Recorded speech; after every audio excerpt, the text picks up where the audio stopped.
research you've determined goes into an act of violence like this? Well, my initial reaction to the incident is one of extreme distress. It's just another devastating event. In terms of how it relates to me personally, it's also very distressing. I don't know why this individual is reading my book, but to be connected to a crime like this is very upsetting.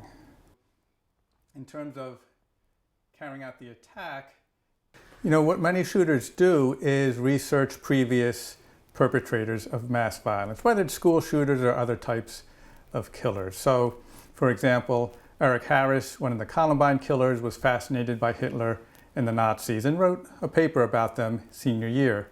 His counterpart, Dylan Klebold, researched and wrote a paper on Charles Manson senior year.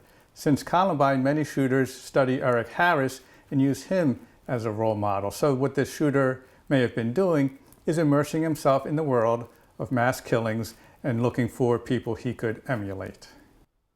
Targeted attack, or sometimes it's a combination. Well, clearly this was a well-premeditated attack, and most such attacks are premeditated. People don't wake up one day and commit mass murder, so there's often a lot of planning that goes into this. What's unusual, though, is the use of social media to lure people to the attack site indiscriminately and kills whoever happens to be in the vicinity.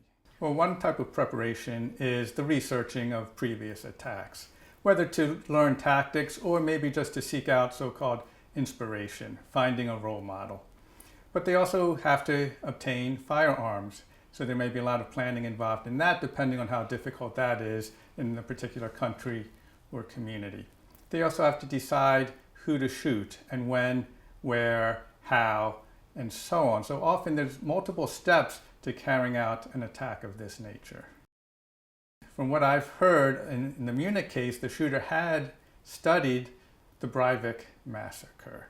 And the fact that he both studied it and carried out his own attack on the 5th anniversary suggests he was using Breivik as a role model. And it was not coincidental that it was on the 5th anniversary. So there's a lot of preparation, a lot of thought that